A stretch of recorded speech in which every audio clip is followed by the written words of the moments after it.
আপনি হয়তো বাবা মার সাথে দেখা করতে গ্রামের বাড়িতে গেছেন।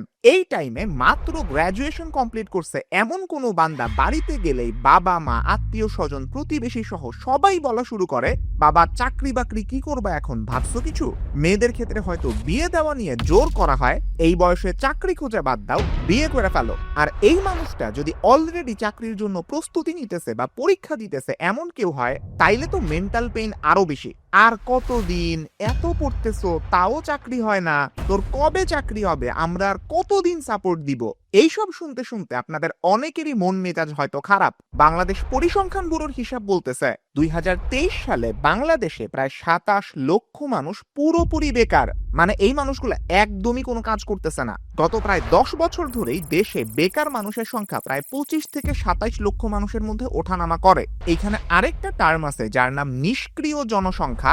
যারা বেকার তো আছেই, তার উপরে পড়ালেখা কিংবা কোনো ট্রেনিং এর সাথেও সম্পৃক্ত না। 2022 সালের শ্রমশক্তি জরিপ বলতেছে এমন নিষ্ক্রিয় তরুণ তরুণী আছেন 96,40,000। মানে অ্যাকচুয়াল বেকারের চেয়ে এই সংখ্যাটা অনেক বেশি। আপনি যদি এদের একজন হন, আপনার মনে প্রশ্ন আসতে পারে আমি কোন জায়গাটাতে ভুল করতেছি। যদি একটু বেটার গাইডলাইন বা ইনসাইট পাওয়া যাইতো তাইলে হয়তো আমার জন্য ভালো হইতো। যদি আপনি এমনটা হন, এই ভিডিওটা আপনার জন্য। তো চলুন শুরু করা যাক। বাংলাদেশে এমন অনেক মানুষ কাজ করতেছে যারা যেই ডিগ্রিটা নিছে ওই ডিগ্রির সাথে তাদের কাজের কোনো সম্পর্ক নাই। হয়তো হিসাব বিজ্ঞানে আপনি মাস্টার্স করছেন, কিন্তু চাকরির অভাবে কোনো দোকানে বসে ক্যাশিয়ারের কাজ করতেছেন। হয়তো হয়তো ইংরেজি সাহিত্যে পড়ছেন, এখন হয়তো কাস্টমার কেয়ারে ফোন রিসিভ করতেছেন। আপনার যে স্কিল সেইটার ইউজ হইতেছে না, আপনার ক্যারিয়ারের যে গ্রোথ হওয়ার কথা ছিল সেইটা হইতেছে না। এই জিনিসটাকে বলা হয় আন্ডার এমপ্লয়মেন্ট। আপনি হয়তো ভাবতেছেন আমি এত ভালো রেজাল্ট করছি, আমার চাকরি কেন হইতেছে না? সমস্যাটা হইল আজকের দুনিয়াতে শুধুমাত্র একটা সার্টিফিকেট থাকলেই আপনার চলবে না। আমাদের দেশের অনেক ছেলে মেয়ে ঠিক মতন সিভি বানাইতে পারে না, স্কিলটাকে শো করতে পারে না, ইন্টারভিউ বোর্ডে যায় বিচারকদের সামনে কথা বলতে হিমশিম খায়। মনে করেন আপনি বিবিএ করতেছেন, 4 বছর ধরে আপনি সমানে ক্লাস করছেন, পরীক্ষা দিছেন, প্রেজেন্টেশন দিছেন, রাতের ঘুম হারাম করে হয়তো অনেকে গ্রুপ অ্যাসাইনমেন্ট করছেন। আমি বলতেছি না সবার এক্সপেরিয়েন্স সেম, একটা সাধারণ কথা বললাম। ধরেন আপনি এমন একটা ইন্টারভিউ বোর্ডে গেলেন, আপনাকে এটা বলা হইলো একটা এক্সেল শিট বানান যেখানে মাসিক সেলস ডেটা, এরিয়া অনুযায়ী ব্রেকডাউন আর একটা চার্টও থাকবে। এই মুহূর্তে হয়তো আপনি আটকায় গেলেন। V lookup, pivot table, conditional formatting, এই নামগুলা কানে আসতেছে অনেকবার, কিন্তু হাতে কলমে করার সুযোগই পান নাই। আপনি ইন্টারভিউ বোর্ডে ফেইল করলেন। এখন কি বুঝতে পারতেছেন আপনার সমস্যাটা কোন জায়গায়? বা ধরেন আপনি অ্যাডোবি ইলাস্ট্রেটরে কাজ করতে পারেন, কিন্তু যদি আপনি সিভিতে লেখেন basic knowledge of design tools, তাইলে কেউ আপনাকে সিরিয়াসলি নিবে না, যে ভুলটা অনেক মানুষই করে। অথবা ধরেন আপনি ডেটাবেস নিয়ে ইউনিভার্সিটিতে একটা প্রজেক্ট করছেন, কিন্তু সিভিতে এটার কথা একদমই উল্লেখ করেন নাই। আপনি এখানে নিজেকে আন্ডার রিপ্রেজেন্ট করলেন, আপনি আন্ডার অ্যাডভার্টাইজড থেকে গেলেন, নিজের বিজ্ঞাপন নিজে করতে পারলেন না। অনেকেই ভাবে সিভির ক্ষেত্রে গুগল থেকে একটা টেমপ্লেট নামাইলেই হইল, নাম ঠিকানার কিছু জিনিস এডিট করে লিখলেই তো আমার সিভি হয়ে যাইতেছে। আসলে সিভি জিনিসটা দিয়ে এইচআর আপনাকে হয়তো প্রার্থী হিসেবে একটু আলাদা করবে। এইটা আপনার জন্য প্রথম ইমপ্রেশন, আপনার পার্সোনাল ব্র্যান্ডিং এর একটা অন্যতম হাতিয়ার। অথচ আমরা সিভিতে যে বড় ভুলটা করি, অবজেক্টিভ বা ক্যারিয়ার গোলকে এই জায়গায় জেনারিক কিছু কথা আপনারা লেখা ফেলেন। To work in a challenging environment and grow professionally. হয়তো এই সেম বাক্যটাই 10,000 মানুষ লিখছে। আলাদাভাবে আপনি নিজেকে কেমনে চিনাইতেছেন? ভুল বানান কিংবা টাইপোগ্রাফিক্যাল ভুল অনেক বেশি থাকে। যেমন এই দুইটা বানান খেয়াল করেন তো। এখন আপনারা স্ক্রিনে যে দুইটা বানান দেখতেছেন, এইটা হচ্ছে ভুল বানান, আর এই দুইটা বানান হচ্ছে সঠিক বানান, ম্যানেজমেন্ট এন্ড রেসপন্সিবল।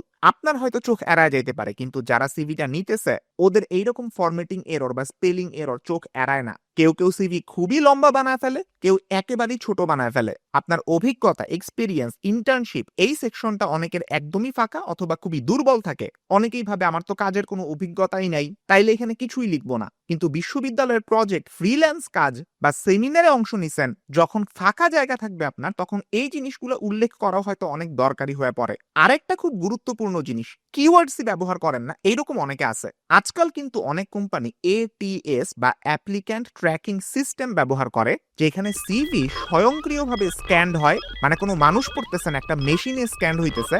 যদি প্রাসঙ্গিক কিওয়ার্ড না থাকে তাইলে এই সিভি প্রথম রাউন্ডেই বাদ। অনেকে ঠিক মতো নিজের ইমেইল আইডিটা মোবাইল নাম্বার কিংবা নিজের লিঙ্কডইন প্রোফাইলগুলো উল্লেখ করেন না, এইচআর পরবর্তীতে এই মানুষটার সাথে যোগাযোগই করতে পারে না। আবার অনেকে অনেক অপ্রয়োজনীয় পার্সোনাল ইনফরমেশন দিয়ে ভরায় রাখেন, যেমন আপনি ম্যারিড নাকি আনম্যারিড, আপনার ধর্ম কি, জাতি কি।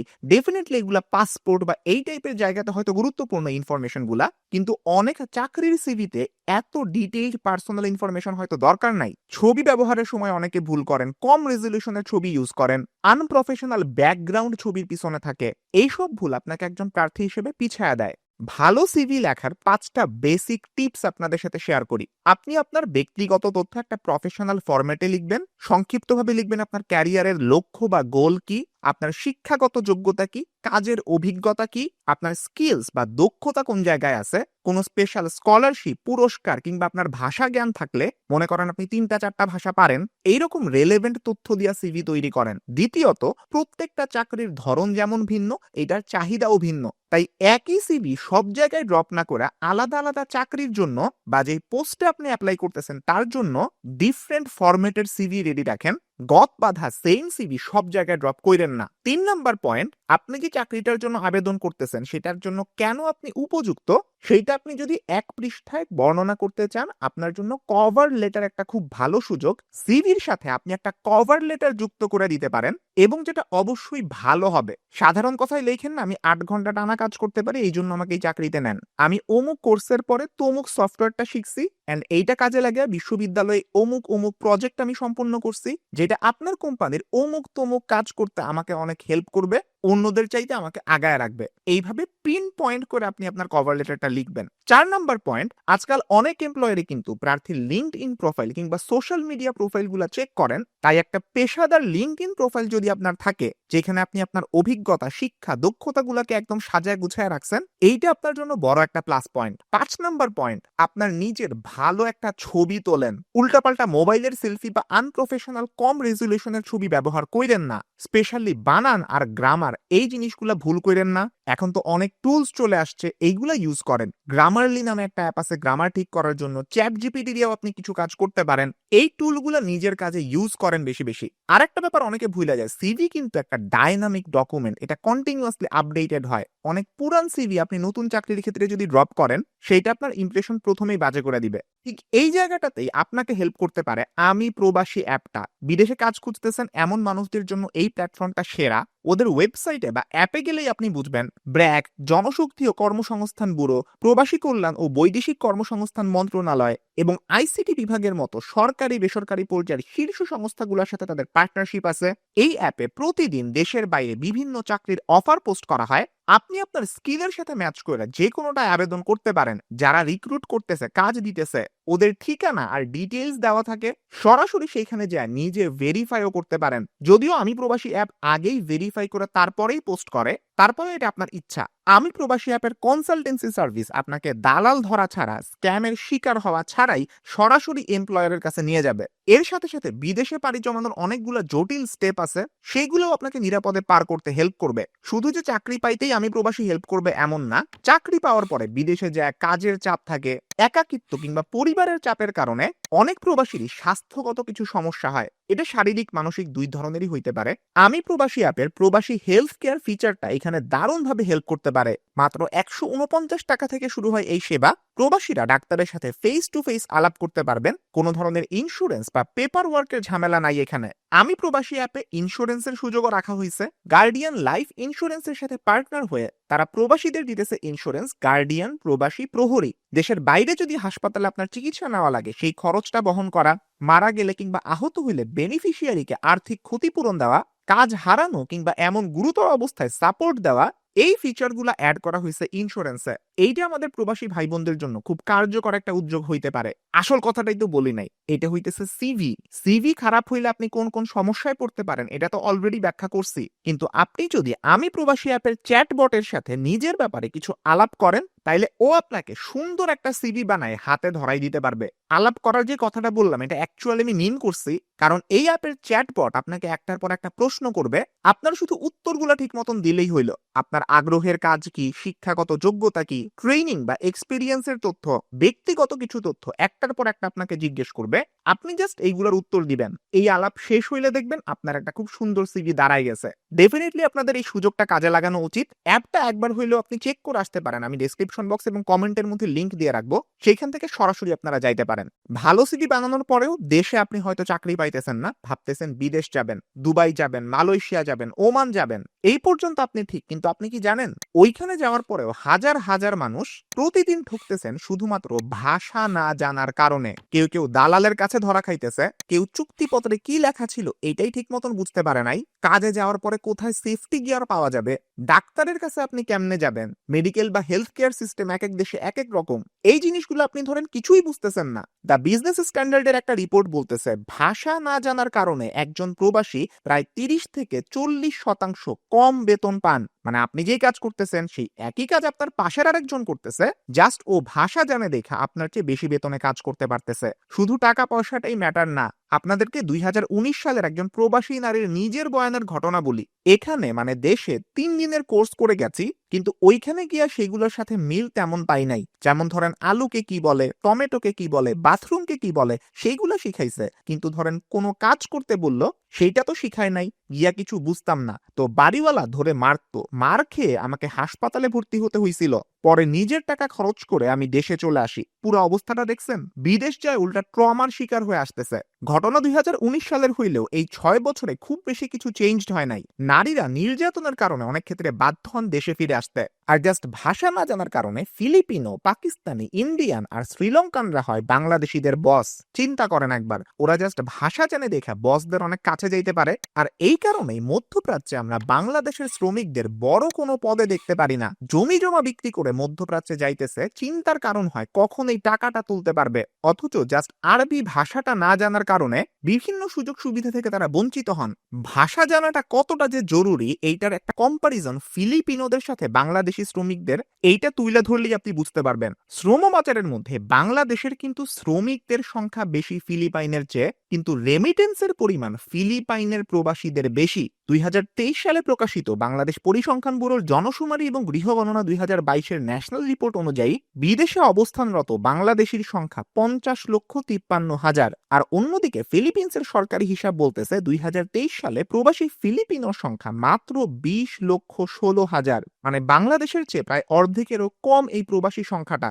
অথচ 2024 সালে বাংলাদেশ রেমিটেন্স রিসিভ করছে প্রায় $26.6 বিলিয়ন, আর ফিলিপাইন করছে প্রায় $40.2 বিলিয়ন।